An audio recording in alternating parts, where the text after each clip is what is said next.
सुप्रभात। हम पढ़ेंगे आज पत्र लेखन। कल मैंने आपको हिंदी द्वितीय का पाठ काल पढ़ाया था। काल के 3 भेद थे, अच्छे समझ में आ गए होंगे। उसकी प्रैक्टिस शीट जो भेजी है उसको आप करें, अपने बुक में ही करें। और आज हम पढ़ेंगे पत्र।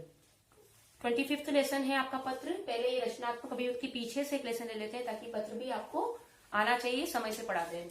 तो पत्र क्या होता है, सबसे पहले हम ये जानेंगे। पत्र जो होता है, आपने सेकंड थर्ड फोर्थ आप एप्लीकेशन जो लिखते हैं इंग्लिश में, उसी को हिंदी में पत्र कहते हैं। अब एक एप्लीकेशन होती है प्रार्थना पत्र। एप्लीकेशन तो लिखी जाती है प्रधानाचार्य जी को, प्रधानाचार्य जी को, यानी स्कूल के लिए एप्लीकेशन, या कहीं आप अपना इंटरव्यू देने जा रहे हो, नौकरी के लिए जा रहे हो, तो वो एप्लीकेशन होती है प्रार्थना पत्र। लेकिन पत्र क्या होते हैं, पत्र में एप्लीकेशंस भी आती है और हम हमारे मित्र रिश्तेदार को कहीं लिख रहे हैं, कोई अपने विचारों को लिखित रूप में उस तक पहुंचा रहे हैं, तो वो भी पत्र कहलाएगा। लेकिन वो एप्लीकेशन नहीं होती। आप अपने मित्र को एप्लीकेशन नहीं लिखते हैं, आप एप्लीकेशन लिखते हैं सिर्फ स्कूल में। तो पत्र कई प्रकार के होते हैं, उनके बारे में जानेंगे। सबसे पहले इसका पाठ परिचय देख लेते हैं। तो पत्र विचारों के आदान प्रदान का लिखित रूप में साधन है। मेन बात अब आ गई है कि पत्र के प्रकार कितने होते हैं। ये 10 तक बेटा आपके आएगा एग्जाम में, और ये इसीलिए अभी से मैं उसी पैटर्न से पढ़ाऊंगी जहां 10 तक आपको कोई प्रॉब्लम ना आए, आप सीखते जाएं। यानी कि लेवल लो रखें, नहीं, हम उसी लेवल पे पढ़ेंगे इस पत्र को। तो पत्र के जो प्रकार होते हैं 2 होते हैं, पहला औपचारिक, दूसरा अनौपचारिक। इसका डिटेल में हम इसके बाद पढ़ेंगे, मैं बता रही हूँ इसी प्रकार। औपचारिक पत्र is equal to formal letter, जिसके सामने हमें फॉर्मेलिटी करनी पड़े। Good morning sir, good morning sir, good morning ma'am. तो जहां फॉर्मेलिटी की जरूरत होती है वहां पर औपचारिक पत्र लिखे जाते हैं, स्कूल, दफ्तर, है ना। और अनौपचारिक पत्र यानी इनफॉर्मल लेटर, जहां फॉर्मेलिटी की कोई जरूरत नहीं होती। आपका परिवार, आपका घर, आपके मित्र, आपके रिश्तेदार, वहां आपको फॉर्मेलिटी की कोई जरूरत नहीं होती। तो पहले औपचारिक पत्र देखो। औपचारिक पत्र यानी फॉर्मल लेटर, ये पत्र सरकारी, गैर सरकारी, यानी कि प्राइवेट और गवर्नमेंट दोनों जो ऑफिस होते हैं, कार्यालय होते हैं, उसके ऑफिस जो होते हैं, कार्यालय ऑफिस एक ही बात है। तो इन कार्यालयों में या किसी अधिकारी को जब कोई समस्या आपके मोहल्ले में आ गई है, कोई जल की समस्या आ गई, कोई बिजली की समस्या आ गई, कोई रोड की समस्या आ गई, मलेरिया डेंगू की समस्या आ गई, तो अधिकारियों को जो पत्र लिखे जाते हैं, या संपादक महोदय जो आपके पत्र का एडिटर होता है, जो आपके समाचार पत्र होते हैं उसका एडिटर होता है ना, संपादक महोदय को, कि हमारा ये समस्या आप अखबार में छापिए। तो संपादक महोदय को अपनी कोई समस्या बताते हैं, न्यूज वालों को, तो उनको जो पत्र लिखे जाते हैं, या प्रधानाचार्य को जो आप पत्र लिखते हैं स्कूल में एप्लीकेशन, ये सभी पत्र फॉर्मल लेटर्स में आते हैं। ध्यान, फॉर्मेट अलग होता है। और इनफॉर्मल अनौपचारिक पत्र क्या होते हैं, अपने मित्र को, अपने परिवार वालों को, अपने रिश्तेदारों को जो पत्र लिखे जाते हैं वे होते हैं इनफॉर्मल लेटर। किन किन बातों का ध्यान रखना है, पता तथा तिथि सही लिखिए। सबसे बड़ी बात, अगर आपका एड्रेस, पता अगर सही है और दिनांक भी सही है, ये आपको सबसे ज्यादा ध्यान रखना है पत्र में। अगर एड्रेस गलत होगा पत्र का तो वो सही जगह नहीं पहुंचेगा और पढ़ने वाला भी कंफ्यूज रहेगा कि लिखने वाला कौन है। इसलिए सबसे बड़ी बात, आपका एड्रेस यानी पता और तिथि यानी दिनांक, डेट सही होनी चाहिए। अब औपचारिक पत्र बता रही हूँ, जो दफ्तर में लिखते हैं, प्रधानाचार्य को लिखते हैं।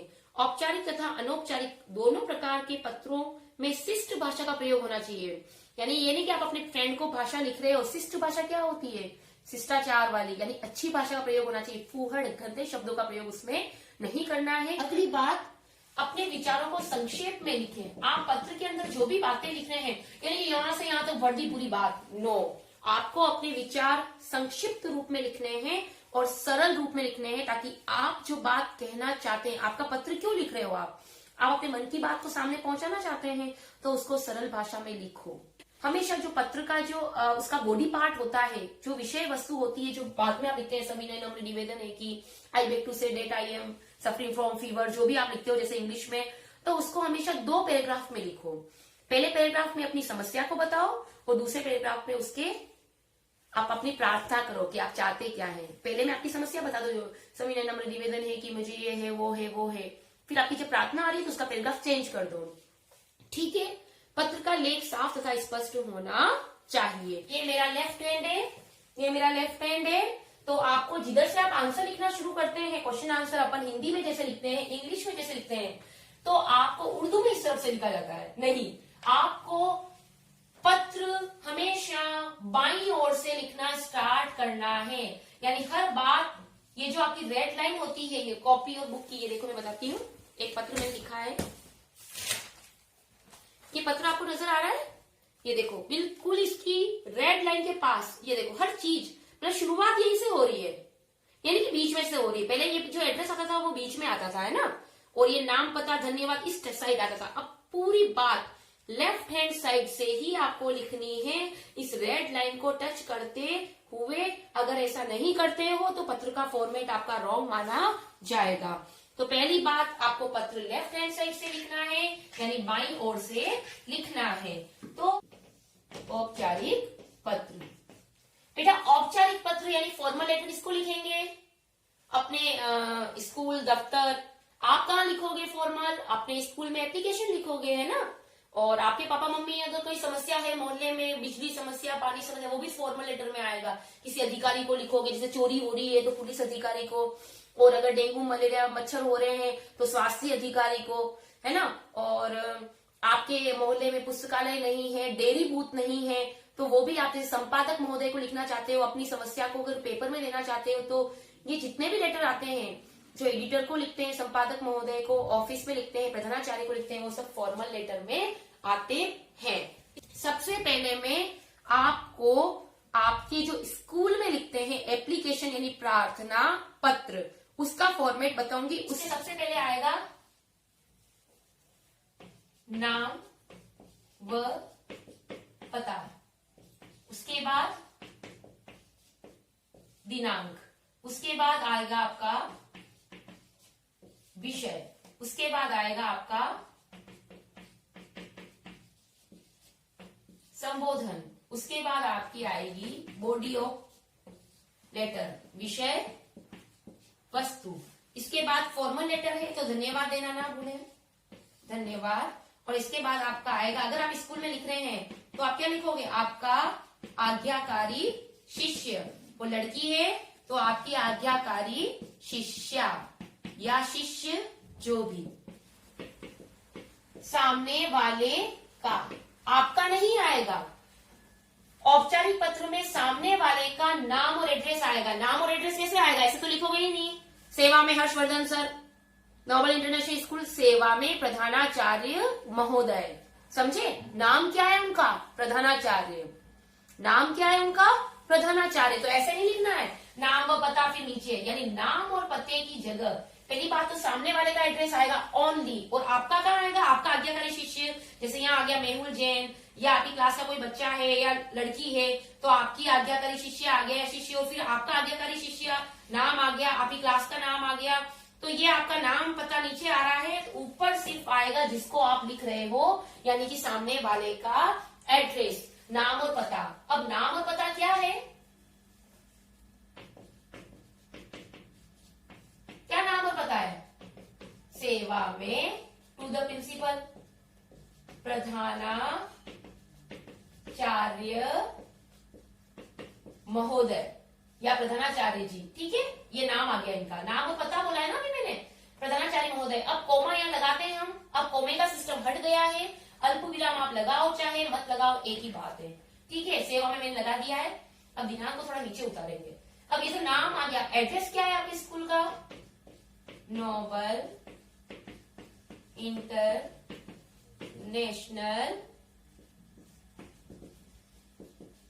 स्कूल, ठीक है। सेवा में प्रधानाचार्य महोदय लगाओ तो भी ठीक और नहीं लगाओ तो भी ठीक, आजकल आते नहीं वैसे। अब कुंवाड़ा रोड है ना, कुंवाड़ा रोड, भीलवाड़ा, राजस्थान, ठीक है। तो ये नाम आ गया आपके स्कूल के प्रधानाचार्य, यानी कि नाम लिखना है। नाम का मतलब उसका पद क्या है वो लिखना है, इंचार्ज महोदय, प्रधानाचार्य महोदय। नाम और पता सबसे पहले आएगा औपचारिक पत्र में, किसका? सामने वाले का। सेवा में प्रधानाचार्य महोदय, noble international school, Kunwara road, Bhilwara. ये नाम व पता दोनों आ गए। किसके है? सामने वाले की। आपका पता है क्या? नहीं। तो फॉर्मल लेटर में सामने वाले के नाम और पता आता है। ठीक है। अब मैंने इसके बाद क्या बताया था? दिनांक आएगी।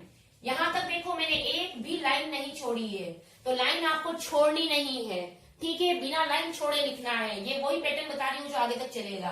दिनांक, अब दिनांक में दिनांक लिखनी है ऐसे, हिंदी में लिखनी। आज का डेट है जैसे 8 जनवरी, फिर अल्प विराम लगाना है 2021। जिस दिन आप लेटर लिख रहे हैं उसी दिन की डेट आएगी। ठीक है। अब आपको 1 लाइन स्किप करनी है, यानी 1 लाइन छोड़नी है। अब ये ध्यान रखना है कि औपचारिक पत्र में विषय आता है subject for leave, for transfer certificate, for TC. Subject औपचारिक पत्र में आएगा, अनौपचारिक पत्र में नहीं आएगा। उसका फॉर्मेट अलग होता है। 1 लाइन स्किप करनी है यानी छोड़नी है। ठीक है। और इसके बाद अब आपका आएगा विषय, सॉरी हाँ विषय। अब विषय तो मैंने कुछ पता ही नहीं रखा है, कोई विषय ही नहीं है। अगर आपके एग्जाम में आपके क्वेश्चन में आता है, जैसे मान लो 2 दिन के अवकाश के लिए प्रधानाचार्य को पत्र लिखिए, या फिर आपकी बुक के अंदर जैसे पत्र है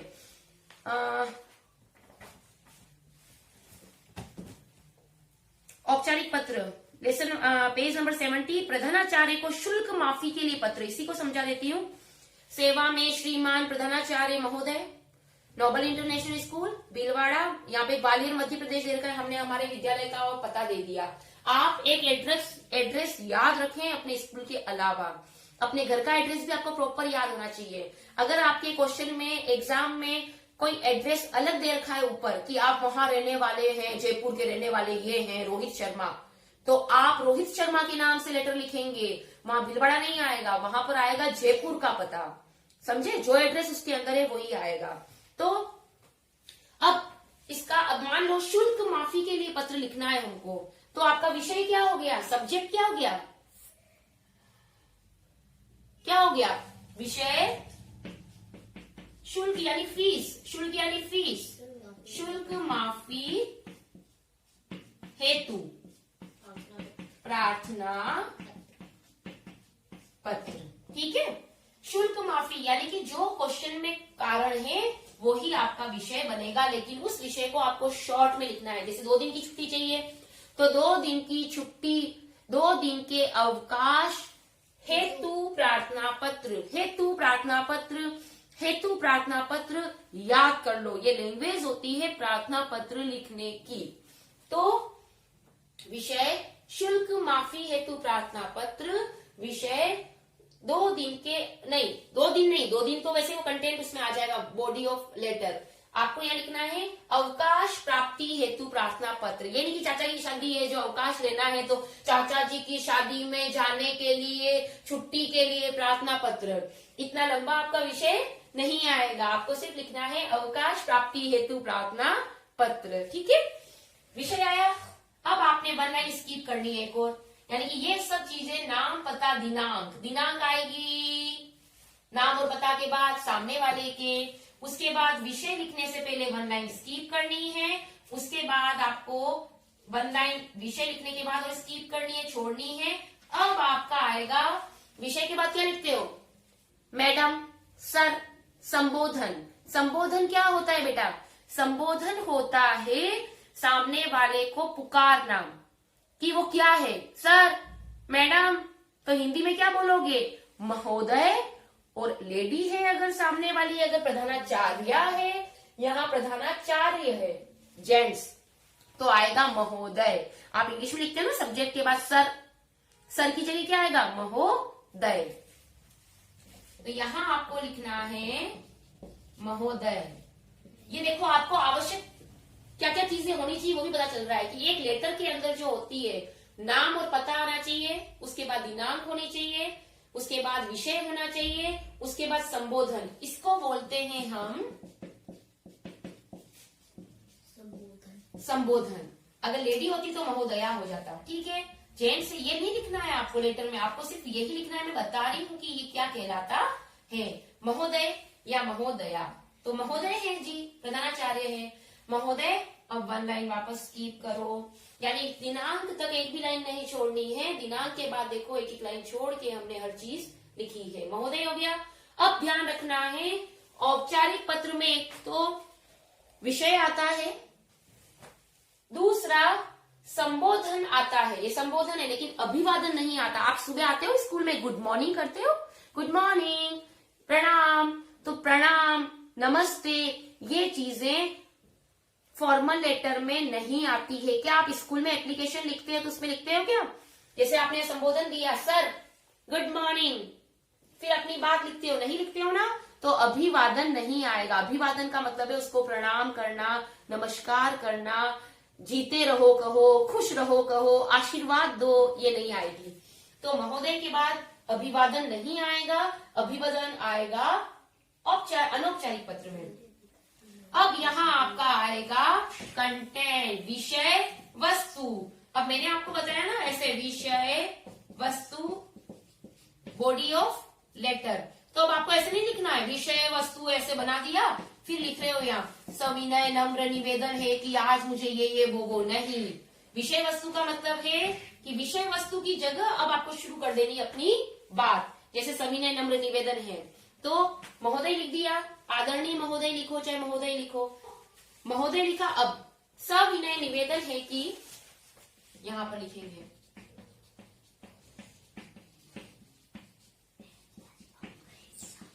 है कि अब शुल्क माफी के लिए है, मैं आपके